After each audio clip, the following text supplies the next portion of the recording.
नमस्कार सांग मैंने आपण मानु समस्त मो स्टोरी चैनल स्वागत। चलतु कहानी शुणा मितलो कथार गोटे केछीर भाग 38 पूर्व भाग जदि शुणी ना जल्दी जल्दी शुणी नियंतु।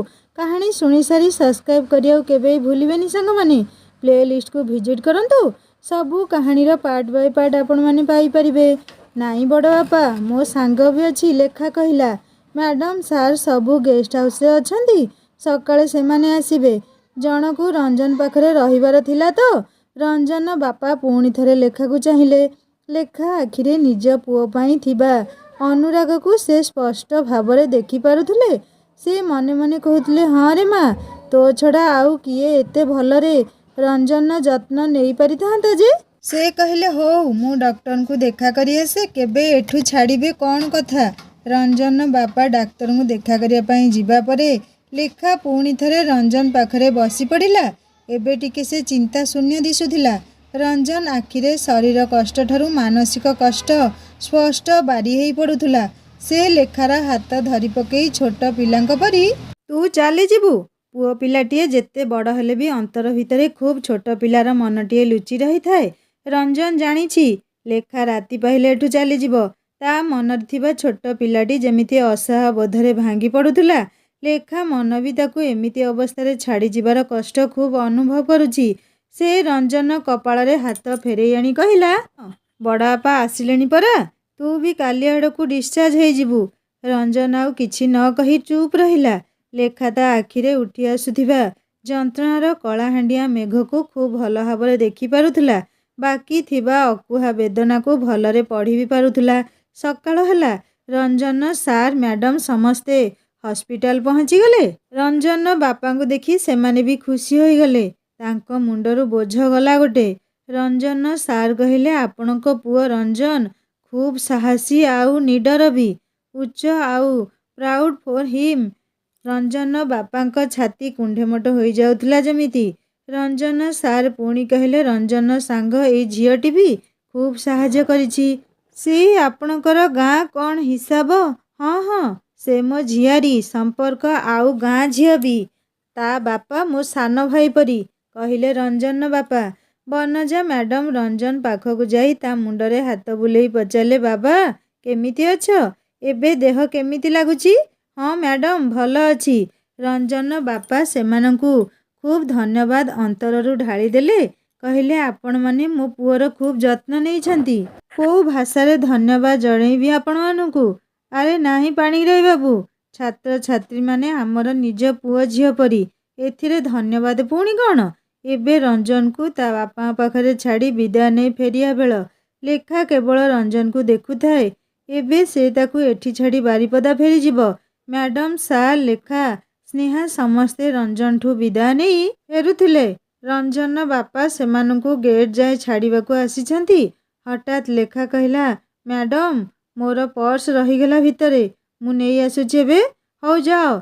लेखा दौड़िला रंजन पाखकू। रंजन आखि बंद करी कौन भाबुथिला। लेखा ता मुंडरे हाथ बुलेई कहला एई कौन सोई पड़िलु कि। रंजन आखि खोली लेखा को पुणी थरे निज पाखरे देखि आखिरे चमक खेलीगला। तू आसीछु पुणी। हाँ मु आसीछि काई आउ किए आसीबार थिला कि मो पर्स भूली जाइथिली। रंजन ठीक जानिछि से भूली जाइथिला कि जानी जानी छाड़ी जाइथिला। लेखा पुणी थरे रंजन हाथ को निज हाथ रे धरी कहला मु आसुछि तू घर को कि हॉस्टेल गले मो हॉस्टेल नंबर रे कॉल करिबु मु अपेक्षा करिबी। एबे जाउछि शीघ्र भल हेबु जेमिति। लेखा आउ बेसी समय न रही सेठू जिबाकू लागिला। लेखा ए लेखा डाकिला रंजन। लेखा बुली पड़ी ताकू थरे चाही दे आगकू धाइला। रंजन बापा सेमानंकु विदाय दे रंजन पाखकू फेरिले। नर्स आसी लेखार ओढ़णीटी देखई कहला एई ओढ़णीटी रंजन कांधरे आसीबा बेले बंधा होइतिला नियंतु आमे भलसे धोई देइछु। रंजन काली कथा पुणी थरे मने पड़ीगला। से बेहोश हेबा आगरू जानिथिला लेखा निज ओढ़णी ता कांधरे खूब मजबूती रे बांधी देइथिला। रंजन बापा जानिले लेखा ताहले निज ओढ़णी बांधी रक्त बेसी बहिबाकू देइनी। से ओढ़णी देखि भाबिले तांको पुओ प्रति लेखार भल पाइबार गभीरता केते। लेखा स्नेहा आउ मैडम बारिपदा फेरुथिले। गाड़ी जेते आगकू जाउथिला लेखार मन सेते सेते पछकू फेरुथिला। ବୁଲି ଆସୁଥିଲା ସେଇ ହସ୍ପିଟାଲରେ ଶୋଇଥିବା ରଞ୍ଜନ ପାଖରେ। ଲେଖାର ଏବେ ମନେ ପଡ଼ିଲା ନିଜ ଓଢ଼ଣୀ ସେଇଠି ରହିଗଲା ବୋଲି। ସେ ଡ୍ରେସ୍ ଉପରେ ହାଫ୍ ସ୍ୱେଟରଟିଏ ପିନ୍ଧିଥିଲା ବୋଲି ଓଢ଼ଣୀର ଆବଶ୍ୟକ ସେ ଭୁଲି ଯାଇଥିଲା। ଲେଖା ଗଲା ପରେ ରଞ୍ଜନ ମଧ୍ୟ ତାକୁ ଖୁବ୍ ଝୁରି ହେଉଛି। ହେଲେ ସେ ବି କ'ଣ କରିପାରିବ? ତା ପାଇଁ ଚଣ୍ଡୀ ରାତିଯାକ ଅନିଦ୍ରା ରହିଲା। କେତେ ବିଚାରି ଦୁଃଖ ପାଇଲା। ହଉ, ଘରକୁ ଗଲେ ସବୁ ପାଇଁ ହିସାବ ଚୁକ୍ତା କରିଦେବ ବୋଲି ରଞ୍ଜନ ଭାବୁଛି। 5 ଦିନ ହେଲାଣି ଲେଖା ସେଠୁ ଫେରି ସାରିଛି। ହେଲେ ରଞ୍ଜନର ଫୋନ୍ ଆସିଲା ନାହିଁ। ସେ ସବୁଦିନ ରାତି ପର୍ଯ୍ୟନ୍ତ ଅପେକ୍ଷା କରେ ତା ଫୋନ୍ ପାଇଁ। ହେଲେ ଲେଖା ମର୍ମାହତ ହେଉଛି। ରଞ୍ଜନ ହସ୍ପିଟାଲରୁ କେବେ ଫେରିଲା? ଏବେ ସେ କୋଉଠି କିଛି ଜାଣିପାରୁନଥିବାରୁ ଖୁବ୍ ଚିନ୍ତାରେ ଲେଖା। ଗୋଟିଏ ସପ୍ତାହ ବିତିଗଲା। ଲେଖାର ଅପେକ୍ଷା ଆହୁରି ଲମ୍ବି ଲମ୍ବି ଯାଉଛି। ରଞ୍ଜନଠୁ ଫୋନ୍ କିଛି ଆସିଲାନି। ସନ୍ଧ୍ୟା ସମୟ। ଲେଖା ଛାତ ଉପରକୁ ଯିବାକୁ ଭାବୁଛି। କୁମୁଦା ମାଉସୀ ଡାକ ପକେଇଲା, ଲେଖା ଫୋନ୍ ଆସିଛି ରେ। ଲେଖାର ଖୁସିର ଠିକଣା ରହିଲାନି। ରଞ୍ଜନର ଫୋନ୍ ନିଶ୍ଚୟ ହେଇଥିବ। ସେ ଫୋନ୍ ଉଠେଇ କହିଲା, ଏତେ ଦିନ ଯାଏଁ କାହିଁକି କଲୁନି ଯେ? ମୁଁ ସବୁଦିନ କେତେ ଅପେକ୍ଷା କରିଛି ତତେ। ସେପଟୁ ଉତ୍ତର ଆସିଲା, ସଚ୍? ଲେଖା ଚମକି ପଡ଼ିଲା ପବନର ଉତ୍ତର ଶୁଣି। ସେ କହିଲା, ଆପଣ? ହଁ, मैं हूँ। क्यों, किसी और फोन का इंतजार था क्या? ନା, ସେମିତି କିଛି ନୁହଁ। ରଞ୍ଜନ ଫୋନ୍ ପାଇଁ ଅପେକ୍ଷା କରିଥିବା ବେଳେ ପବନର ଫୋନ୍ ଆସିବା ଲେଖାକୁ ଖୁବ୍ ବ୍ୟତିବ୍ୟସ୍ତ କରୁଥିଲା। ପବନ କହିଲା, ଲେଖା, କ୍ୟା ହୁଆ? ନା, କିଛି ହେଇନି, କୁହନ୍ତୁ। କଲେଜ ହଷ୍ଟେଲ ସବୁ କେମିତି? मेरे लिए क्या अच्छा क्या बुरा, सब एक जैसा है। कैसी हो तुम? हाँ, ଭଲ ଅଛି। कोई प्रॉब्लम तो नहीं है ना? ନା ନା, ସବୁ ଠିକ୍ ଠାକ୍ ଚାଲିଛି। ରଖୁ ଅବ? ଲେଖା ତ ସେଇଆ ଚାହୁଁଥିଲା। ରଞ୍ଜନ ଫୋନ୍ ଆସିନି ବୋଲି ସେ ଆଉ କାହା ସହ କଥା ହେବାକୁ ଚାହୁଁନଥିଲା। ସେ କହିଲା, ଠିକ୍ ଅଛି। ପୁଣି ଥରେ ନିରାଶ ହୋଇ ଛାତ ଉପରକୁ ଯିବା ପାଇଁ ଫୋନ୍ ରଖି ବାହାରିଛି। ପୁଣି ରିଙ୍ଗ୍ ହେଲା। ଲେଖା ବୁଲି ପଡ଼ି କହିଲା, ହ୍ୟାଲୋ। ଲେଖା? ଲେଖାର ଖୁସିର ସୀମା ରହିଲାନି। ଆରପଟେ ରଞ୍ଜନ ହିଁ ଥିଲା। ଏତେ ଦିନ ପରେ ମୁଁ ମନେ ପଡ଼ିଲି। ଅଭିମାନ ଆଉ ଅଭିଯୋଗ ଭରା ସ୍ୱରରେ କହିଲା ଲେଖା। ରଞ୍ଜନ ଲେଖା କଥା ଶୁଣି ଭାବୁଛି, ତୁ ତ ଗୋଟେ କ୍ଷଣ ବି ମୋ ମନରୁ ଦୂରେଇନୁ। ଆଉ ଭୁଲିଲି କେବେ ଯେ ମନେ ପକେଇବି? ସେ ଲେଖା କଥା ଶୁଣି କହିଲା, ଆରେ ନାଇଁ ରେ, ସୁବିଧା ହେଲାନି ଫୋନ୍ କରିବାକୁ। ତୋ ଦେହ କେମିତି ଅଛି? ଆଉ କଷ୍ଟ ହେଉନି ତ? ତୁ ହସ୍ପିଟାଲରୁ କେବେ ଫେରିଲୁ? ତୁ ତା କଥା ପୂରା କରିବାକୁ ନ ଦେଇ ରଞ୍ଜନ କହିଲା, ବାସ୍ ବାସ୍, ଏକାଥରେ ଏତେ ପ୍ରଶ୍ନ? ମୁଁ ଏବେ ସମ୍ପୂର୍ଣ୍ଣ ଭଲ ଅଛି। କଷ୍ଟ ଆଉ ନାହିଁ। ଆଜି ହଷ୍ଟେଲ ଆସିଲି। ହସ୍ପିଟାଲରୁ ତୁ ଆସିବାର 2 ଦିନ ପରେ ଆସିଲି। ବାପା ହଷ୍ଟେଲରେ ଛାଡ଼ିଲେନି ସଙ୍ଗେ ସଙ୍ଗେ। ତୋ ପାଖକୁ କେତେଥର ଚେଷ୍ଟା କରିଥିଲି ଫୋନ୍ କରିବାକୁ, ହେଲେ ହେଇପାରିଲାନି। ଆଜି ହଷ୍ଟେଲ ଫେରିଲି, ରାସ୍ତାରୁ ଫୋନ୍ କରୁଛି। ତୁ କେମିତି ଅଛୁ? କେମିତି ଆଉ ଥିବି? ଉଦାସ ହୋଇ କହିଲା ଲେଖା। ରଞ୍ଜନ ବୁଝିପାରୁଥିଲା ଲେଖା ମନର ଅବସ୍ଥା। ଏତେ ଦିନ ହେଲାଣି ସେ ତା ଖବର କିଛି ପାଇନି। ବିଚାରୀକୁ ଖୁବ୍ ଟେନସନ୍ ହେଉଥିବ। ରଞ୍ଜନ କହିଲା, ଇଏ କେମିତିକା ଉତ୍ତର? କେମିତି ଆଉ ଥିବି ଏମିତି କହୁଛୁ ଯେ? କ'ଣ ହେଇଛି କହୁନୁ? ନା, ସେ କିଛି ନୁହଁ। ହଁ, ମୋ ଓଢ଼ଣୀଟି ଦେଲେ ସେଠି ହସ୍ପିଟାଲରେ। ରଞ୍ଜନ ଓଢ଼ଣୀ କଥା ଶୁଣି କ'ଣ କହିବ ଜାଣିପାରିଲାନି। କାରଣ ସେ ହସ୍ପିଟାଲରୁ ଲେଖାର ଓଢ଼ଣୀଟି ମିଳିବା ପରେ ନିଜ ପାଖରେ ରଖି ନେଇଥିଲା। ସେ ତାକୁ ସେଇ ପ୍ରୀତି ସନ୍ତକଙ୍କୁ ଆଦୌ ଫେରେଇବାକୁ ଚାହୁଁନଥିଲା। ସେ କ'ଣ କହିବ ପ୍ରଥମେ ବୁଝିପାରିଲାନି। ମିଛ କହିବ କି ସତ? ସେ କହିଲା, ନା, ସେମାନେ ଦେଇନାହାନ୍ତି। ବୋଧହୁଏ ଭୁଲିଗଲେ ଦେବାକୁ। ଆଉ ତୋର କ'ଣ ନିହାତି ଦରକାର ସେଇଟା? ସେମାନେ ଦେଇନାହାନ୍ତି ତ ଛାଡ଼। ହଉ, ଏସବୁ ଛାଡ଼। ଆଉ 3 ମାସ ପରେ ଫାଇନାଲ ପରୀକ୍ଷା। ସବୁ ଭୁଲି ପଢ଼ାରେ ଲାଗିଯା। ତୁ ବି ଖାଲି ମୋତେ କହିଲେ ହେବନି, ନିଜକୁ ବି ଖୁବ୍ ପଢ଼ିବାକୁ ପଡ଼ିବ। ନହେଲେ ଖାଲି କିଷ୍କିନ୍ଧ୍ୟା ସୁନ୍ଦରୀଙ୍କୁ ମନେ ପକେଇ ହେଉଥା। ଆଚ୍ଛା, ସେ କିଷ୍କିନ୍ଧ୍ୟା ସୁନ୍ଦରୀର ଖବର କ'ଣ? ସେ ତୋତେ ଖୁବ୍ ମନେ ପକଉଛି ନା? କହିଲା ରଞ୍ଜନ। ସେ ମୋତେ କାହିଁକି ମନେ ପକାଉଛି? ରଞ୍ଜନ ହସ୍ପିଟାଲରୁ ଡିସଚାର୍ଜ ହେବା ପରେ ଘରେ 4 ଦିନ ରେଷ୍ଟ ପାଇଁ ଡାକ୍ତର କହିଥିଲେ। କ୍ଷତ ସେମିତି ଗଭୀର ନ ହେଲେ ବି ବହୁତ ରକ୍ତ ବହି ଯାଇଥିଲା। 4 ଦିନ ରେଷ୍ଟ ପରେ ସେ ଯୋଉଦିନ ପ୍ରଥମ କଲେଜରେ ପାଦ ଦେଲା, ସମସ୍ତେ ତାକୁ ଖୁବ୍ ପ୍ରଶଂସା ଭରା ଆଖିରେ ଦେଖୁଥିଲେ। କାରଣ ପିକନିକ୍ ପରେ ରଞ୍ଜନ ଆଉ ତାର ସାହସିକତାର କଥା କଲେଜ ସାରା ପ୍ରଚାର ହୋଇଯାଇଥିଲା। ତାର ପ୍ରାକ୍ଟିକାଲ ସାର୍, ମ୍ୟାଡାମ ସମସ୍ତେ ରଞ୍ଜନକୁ ବାହା ବାହା କରୁଥିଲେ। ଲିପି ରଞ୍ଜନ ରାସ୍ତା ଓଗାଳି ପଚାରିଲା, ରଞ୍ଜନ, ପିକନିକରେ ସେଇ ଯେଉଁ ଝିଅ ଲେଖା ସେ ତମ ଗାଁ ଝିଅଟି? ରଞ୍ଜନ ଛୋଟ ଉତ୍ତରଟିଏ ଦେଇଥିଲା। ହଁ, ସେ ତମର ଖୁବ୍ ଭଲ ସାଙ୍ଗ ନା? ହଁ, ବହୁତ ଭଲ ସାଙ୍ଗ। ରଞ୍ଜନ ବୁଝିପାରିଥିଲା ସେ କ'ଣ ପଚାରିବାକୁ ଚାହୁଁଥିଲା। ରଞ୍ଜନ ଚୁପ୍ ରହିବାର ଦେଖି ଲିପି ପୁଣି ନିର୍ଲଜ୍ଜପଣରେ କହିଲା, ରଞ୍ଜନ, ତୁମର କିଏ କେତେ ସାଙ୍ଗ ରହିଲେ ବି ମୋ ମନରେ ତୁମକୁ ନେଇ ଯେଉଁ ସ୍ୱପ୍ନ କାଲି ଥିଲା ସେଇଟା ଆଜି ବି ଅଛି, ହୁଏତ ସବୁଦିନ ରହିବ। ରଞ୍ଜନ ମହା ଅଡ଼ୁଆରେ ପଡ଼ିଲା। ଏ ଝିଅ କ'ଣ ପିକନିକରେ କିଛି ଦେଖିପାରିଲାନି? ନହେଲେ ଏମିତି କଥା କୁହନ୍ତାନି। ଏ ହୃଦୟ ବି ବେଳେ ବେଳେ କେତେ ଅଲାଜୁକ ହୋଇଯାଏ।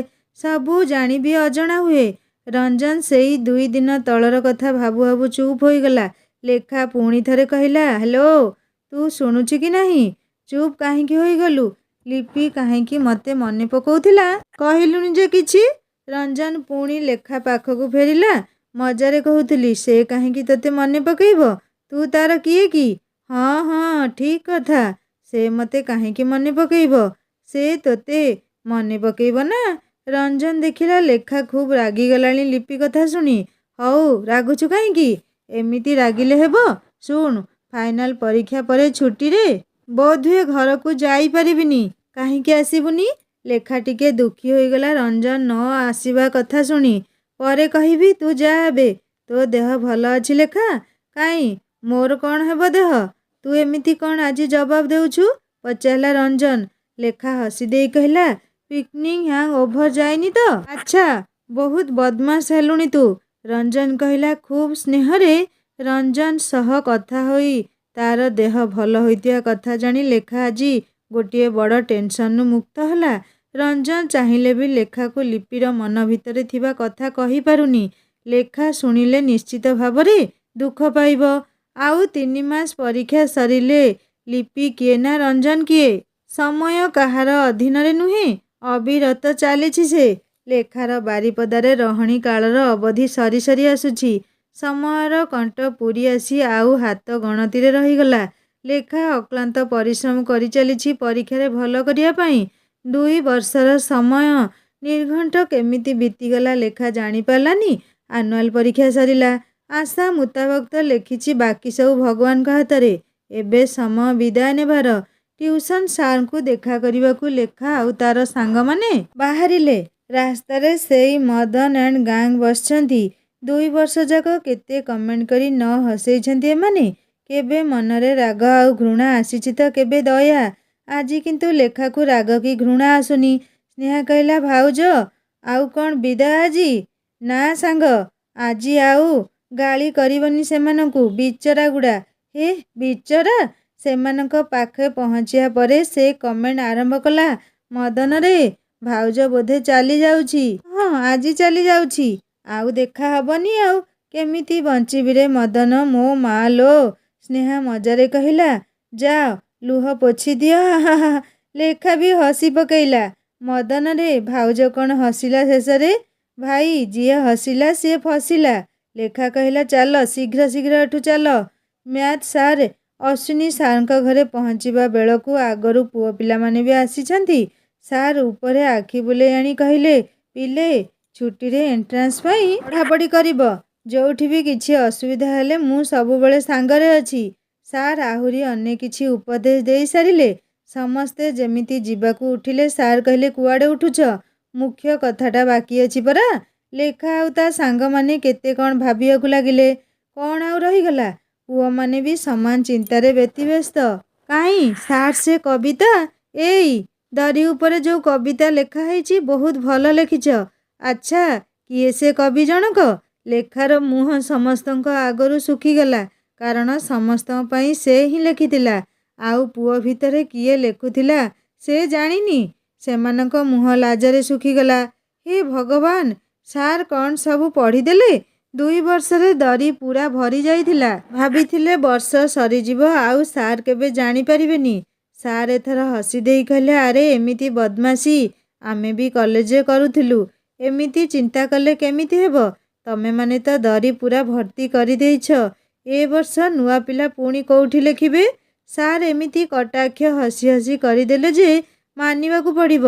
ହଉ ପିଲେ, ତୁମ ସମସ୍ତଙ୍କୁ ଆଗକୁ ଚାଲିବା ପାଇଁ ବେଷ୍ଟ ଅଫ୍ ଲକ୍। ସମସ୍ତଙ୍କ ରେଜଲ୍ଟ ବହୁତ ଭଲ ହେଉ।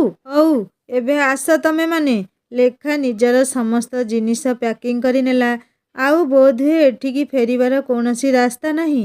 2 ବର୍ଷର ମାୟା ମୋହ କାଟି ସମସ୍ତଙ୍କଠୁ ବିଦାୟ ନେବାକୁ ପଡ଼ିବ। ଲେଖା ସ୍ନେହାଠାରୁ ଅଲଗା ହେବା ଯୋଗୁଁ ମନରେ ଖୁବ୍ ଦୁଃଖ ଜାତ ହେଉଛି।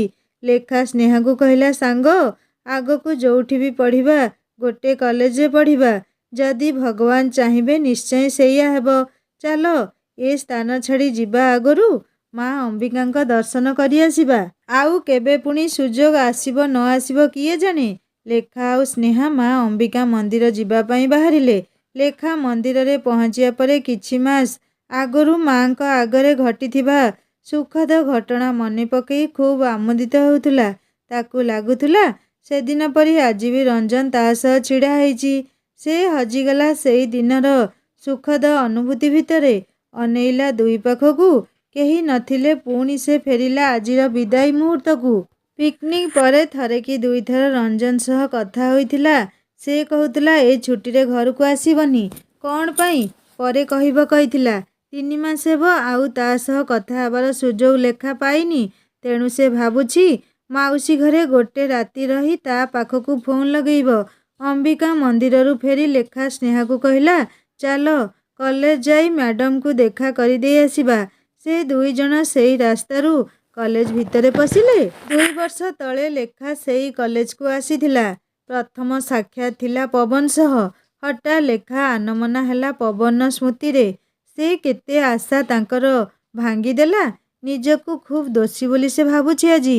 ଲେଖା ସ୍ନେହାକୁ ନେଇ ବିଏସ୍ସି ଫିଜିକ୍ସ ଲ୍ୟାବରେ ପହଞ୍ଚିଲା। କାଚ କାନ୍ଥର ଆରପଟେ ପିଲାମାନେ ଥିଲେ, ହେଲେ ପବନ ସେଠାରେ ନାହିଁ। ଲେଖା ଖୁବ୍ ଭାବୁକ ହେଲା।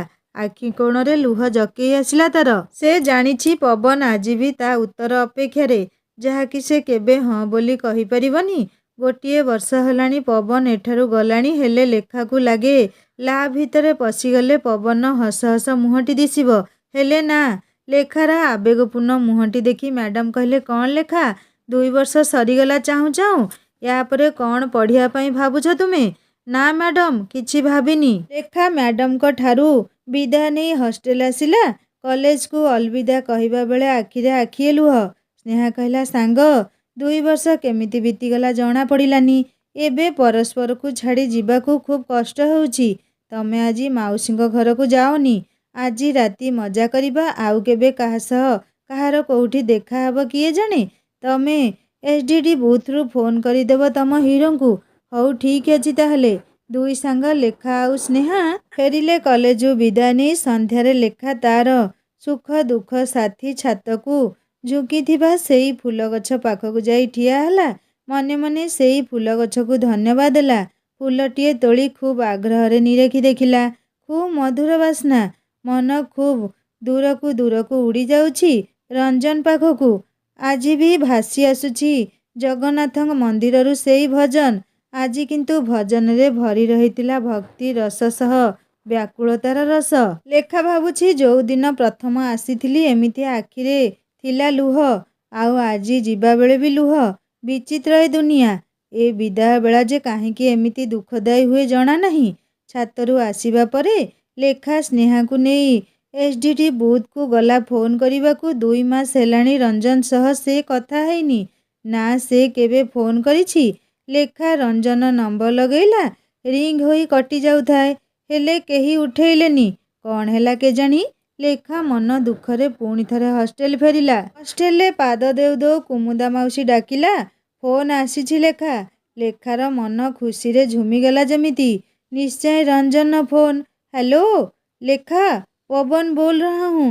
ଲେଖାର ମୁହଁଟି ଶୁଖିଗଲା କିଛି କ୍ଷଣ ପାଇଁ। ନମସ୍କାର, କେମିତି ଅଛନ୍ତି? एक बहुत बड़ी खुशखबरी है तुम्हारे लिए, इसीलिए फोन किया हूँ। तुम्हारी एग्जाम तो खत्म हो गया होगा, कैसे हुआ है? हाँ, बहुत ଭଲ ହୋଇଛି ମୋର ପରୀକ୍ଷାରେ। ଆପଣ କୁହନ୍ତୁ, खुशखबरी କ'ଣ? अरे, ऑल इंडिया बेसिस पे अमेरिका का एक अच्छा medical college competitive exam conduct किया था। 10 बच्चे सिलेक्ट हुए।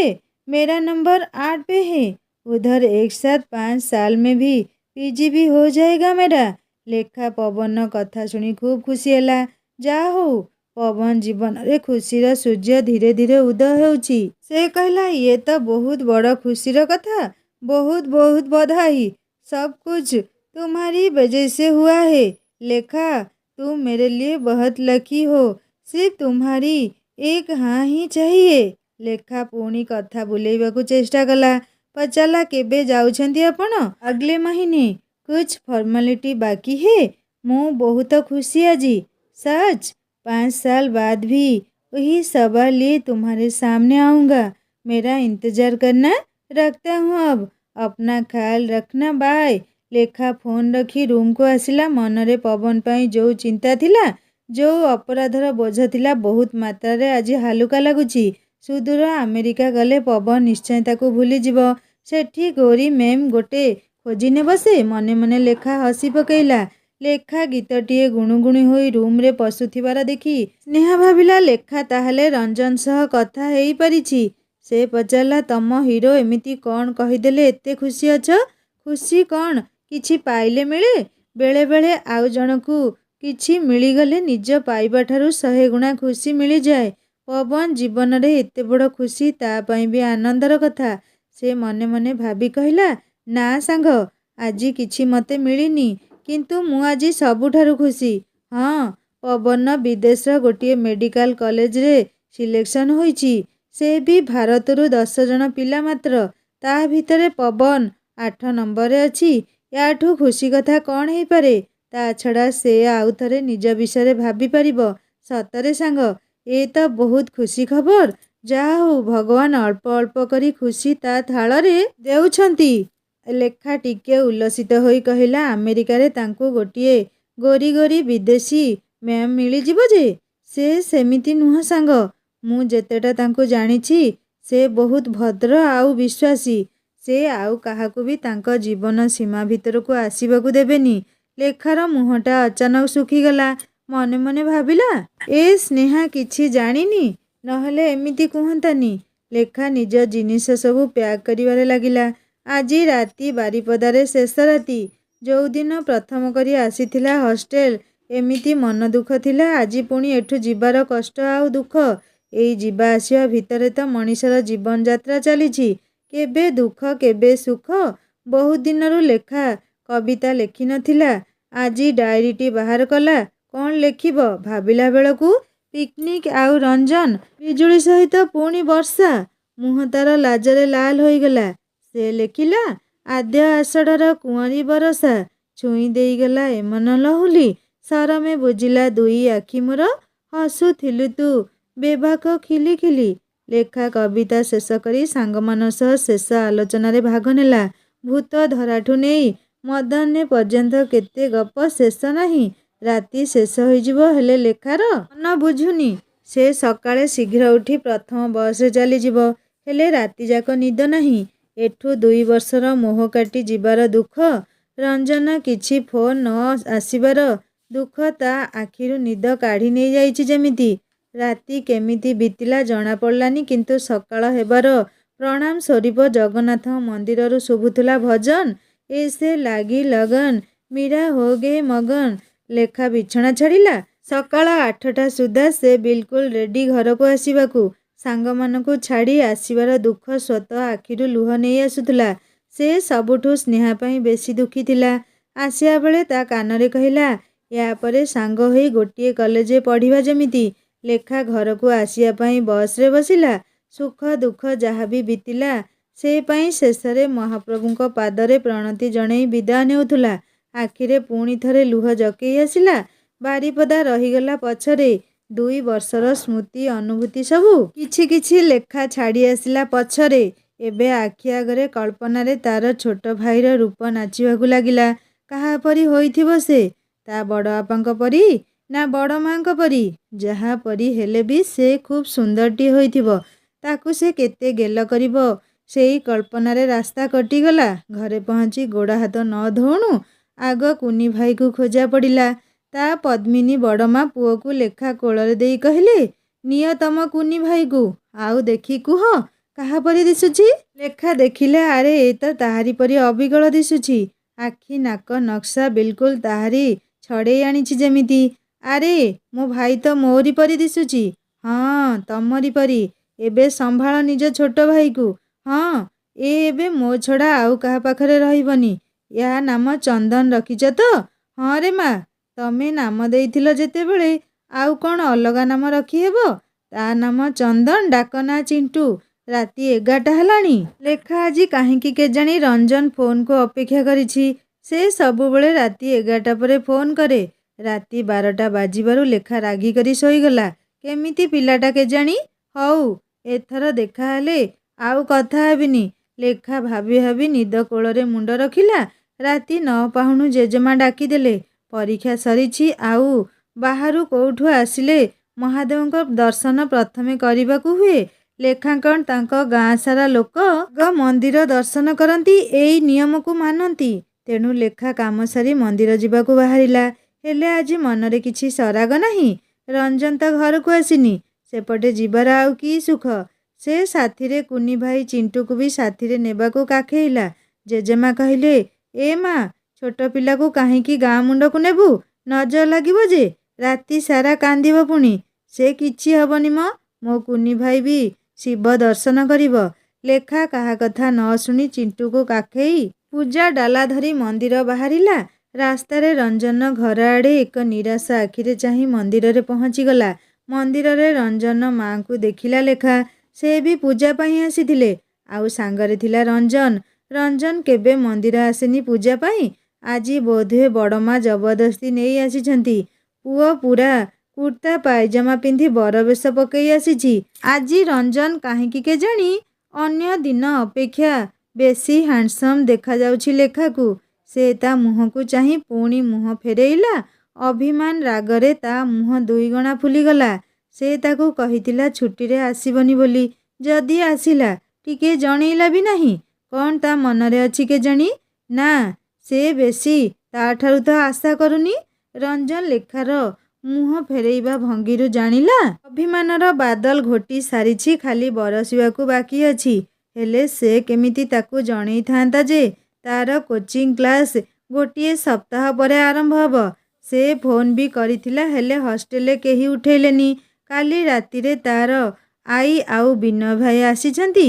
ବିନୟ ଭାଇ ଆଗଥର ତ ସନ୍ଦେହ କରି ଯାଇଥିଲା ତାକୁ ଆଉ ଲେଖାକୁ ନେଇ। ସେ ତା ପାଖେ ପାଖେ ରହୁଛି। ଫୋନ୍ କେମିତି କରନ୍ତା ସେ? ଆଉ ଏ ଚଣ୍ଡୀ ମୁହଁ ଫୁଲେଇ ସାରିଲାଣି। ହେ ଭଗବାନ, କେମିତିକା ଝିଅ ସହ ଫସେଇଲ। ସାଙ୍ଗେ ସାଙ୍ଗେ ପୁଣି କହୁଛି, ନା ନା, ଭଗବାନ ମୋ କଥା ସିରିୟସରେ ନେବନି। ଏ ଚଣ୍ଡୀ ଚଳିବ। ଭାବୁ ଭାବୁ ତା ମୁହଁରେ ହସ ଫୁଟି ଉଠୁଥିଲା। ହଁ, କିସ୍କିନ୍ଧ୍ୟା ସୁନ୍ଦରୀ ମନେ ପଡ଼ୁଛି ବୋଧେ। ହସ ଖାଲି ଉକୁଟି ଉଠୁଛି ଆଉ। ଲେଖା ଏଇ କଥା ଭାବୁଛି। ରଞ୍ଜନ ମା ଲେଖାକୁ ଦେଖି କହିଲେ, ଆରେ ଲେଖା, ତମେ କେବେ ହଷ୍ଟେଲରୁ ଆସିଲ? ଆଉ ଏ କୁନି ବାବୁ ଆଜି ମନ୍ଦିର ଆସିଛନ୍ତି? ପୁରା ଲେଖା ନାନୀ ଚେହେରା ଛଡ଼େଇ ଆଣିଛି ଆଉ। କାଲି ଘରେ ପହଞ୍ଚିଲି। ନନା ଭୋଗ କାଟିସାରି ପୂଜା ଆରମ୍ଭ କଲେ। ଲେଖା ଚିଣ୍ଟୁକୁ ମନ୍ଦିର କୋଣରେ ବସେଇ ପୂଜାରେ ମନ ଦେଲା। ହେଲେ ଛୋଟ ପିଲା, ସେ ଗୋଟେ ଜାଗାରେ କ'ଣ ବସିପାରିବ? ସେ ଗୁରୁଣ୍ଡି ଗୁରୁଣ୍ଡି ଯାଇ ଶିବଙ୍କ ଲିଙ୍ଗକୁ ଧରିବାକୁ ହାତ ବଢ଼େଇଲା। ଆରେ କି ବଦମାସ ପିଲା, କହିଲା ଲେଖା। ରଞ୍ଜନ ମନେ ମନେ କହୁଛି, ନିଜେ ତ ଏଯାଏଁ ବଡ଼ ହୋଇନି, ଛୋଟ ପିଲା ହୋଇକି ଅଛି। ପୁଣି ସାଥିରେ ଛୋଟ ପିଲା ଧରି ଆସିଛି ବଡ଼ ଭଉଣୀ ହୋଇ। ଲେଖା ପୁଣି ଥରେ ରଞ୍ଜନ ମୁହଁକୁ ଅନେଇଲା। ସେ ଦେଖିଲା ରଞ୍ଜନ ଖାଲି ମୁରୁକି ମୁରୁକି ହସୁଛି। ଲେଖାର ରାଗରେ ହାଡ଼ ଜଳିଗଲାଣି। ଏପଟେ କୁନି ଭାଇଟା ହଇରାଣ କରୁଛି, ସେପଟେ ରଞ୍ଜନ ତାକୁ ଦେଖି ହସୁଛି। ରଞ୍ଜନ ମା କହିଲେ, ଆରେ ମା, ଏ ଦୁଷ୍ଟ ବାବୁ ତମକୁ ପୂଜା କରେଇ ଦେବନି। ମୁଁ ପୁଅକୁ ଆମ ଘରକୁ ନେଇ ଯାଉଛି, ତମେ ପୂଜା ସାରିକି ଆସ। ଲେଖା କହିଲା, ହଉ ଠିକ୍ ଅଛି ବଡ଼ ମା। ବାବୁରେ, ତୁ ପୂଜା ଡାଲା ନେଇ ଘରକୁ ଯା, ମୁଁ ପୁଅକୁ ଧରି ଯାଉଛି, କହିଲେ ରଞ୍ଜନ ମା। ରଞ୍ଜନ ମନ ସେଇଠି। ମନ୍ଦିରରେ ଲେଖାର ପୂଜା ସରିବା ଯାଏ ରହିବାକୁ ଇଚ୍ଛା ଥିଲେ ବି ଆଉ କେମିତି ରହିବ ସେ? ସେ ପୂଜା ଡାଲା ନେଇ ଲେଖାକୁ ଟିକିଏ ଅନେଇ ଦେଇ ଚାଲିଗଲା। ରଞ୍ଜନ ମା ଘରେ କୁନି ପୁଅକୁ ଧରି ପହଞ୍ଚିବା ପରେ ରଞ୍ଜନ ବାପା ପଚାରିଲେ, ଏ କୁନି ରାଜକୁମାରଟି କିଏ କି? କୋଉଠୁ ପାଇଲ ଆକୁ? ଆରେ ଏଇ ପରା ସୁରେଶର ପୁଅ। ଲେଖା ପୂଜା ନେଇ ଆସିଥିଲେ ତ, ପୁଅକୁ ବି ସାଙ୍ଗରେ ଆଣି ଆସିଛନ୍ତି। ଏ ଦୁଷ୍ଟ, ତାଙ୍କୁ ପୂଜା କରେଇ ଦେଉନଥିଲେ ସାଙ୍ଗରେ ନେଇ ଆସିଲି। ଲେଖା ପୂଜା ସାରି ଆସି ଏ ଦୁଷ୍ଟ ବାବୁଙ୍କୁ ନେଇଯିବେ। ଲେଖା ନାମ ଶୁଣି ବିନୟର ମନରେ ଯେମିତି ଘଣ୍ଟି ବାଜିବାକୁ ଲାଗିଲା। ରଞ୍ଜନ ଭାବୁଛି ଚଣ୍ଡୀ ସବୁବେଳେ ଏ ବିନୁ ଭାଇ ହାବୁଡ଼ରେ ହିଁ ପଡ଼ୁଛି। ଆଜି ବି। ଚିଣ୍ଟୁ କିଛି ସମୟ ଖେଳିଲା, ତାପରେ କାନ୍ଦିବାକୁ ଆରମ୍ଭ କଲା। ରଞ୍ଜନର ମା କ୍ଷୀର ଗରମ କରି ପୁଅକୁ ପିଆଇ ଶୁଆଇ ଦେଲେ। ସେ ଟିକେ କାନ୍ଦି ପୁଣି ଶୋଇପଡ଼ିଲା। ଲେଖା ପୂଜା ସାରି ଶୀଘ୍ର ଶୀଘ୍ର ପାଦ ବଢ଼େଇ ଚାଲିଛି। ଚିଣ୍ଟୁ କାନ୍ଦୁଥିବ କି କ'ଣ? ବଡ଼ ମାଙ୍କୁ ହଇରାଣ କରୁଥିବ ନିଶ୍ଚୟ। ସେ ତରତର ହୋଇ ରଞ୍ଜନ ଘରେ ପହଞ୍ଚିଲା। ଦେଖିଲା ଚିଣ୍ଟୁକୁ ସୋଫା ଉପରେ ବଡ଼ ମା ଶୁଆଇ ଦେଇଛନ୍ତି। ଆରେ ବଡ଼ ମା, ଏ ଦୁଷ୍ଟ ଶୋଇପଡ଼ିଲା କି? ହଁ, ସେ ତ ଶୋଇପଡ଼ିଲା। ମୁଁ କ୍ଷୀର ଗରମ କରି ପିଆଇ ଦେଇଛି। ତମେ ଚିନ୍ତା କରନି। ଲେଖା ଦେଖିଲା ରଞ୍ଜନ ଆଈ ତାକୁ ଖୁବ୍ ନିରୀଖେଇ ଦେଖୁଛନ୍ତି। ସେ ଆଈ ବୋଲି କହି ମୁଣ୍ଡିଆଟିଏ ମାଇଲା। ହଉ ମା, ଉଠ ଉଠ, ଅହି ସୁଲକ୍ଷଣୀ ହେଇଥା ମା। ସାଙ୍ଗମାନେ, ରଞ୍ଜନ ଆଈ ଲେଖାକୁ ଏମିତି କାହିଁକି କହିଲେ? ଲେଖା ତ ବାହା ହୋଇନି। ଲେଖା ଏଇ କଥା ମନରେ ଭାବୁଛି। କାହାଣୀ ନେକ୍ସଟ ପାର୍ଟରେ ବହୁତ ଇଣ୍ଟରେଷ୍ଟିଂ ହେବ। ଶୁଣିବା ପାଇଁ ଅନୁରୋଧ ରହିଲା। କେମିତି ଲାଗିଲା କମେଣ୍ଟ କରି ଜଣାଇବେ। ଆଉ ଯଦି ଭଲ ଲାଗିଥାଏ ସବସ୍କ୍ରାଇବ୍ କରି ବେଲ୍ ଆଇକନ୍ ଦବାଇ ଦେବେ। ରହୁଛି, ନମସ୍କାର, ଜୟ ଜଗନ୍ନାଥ।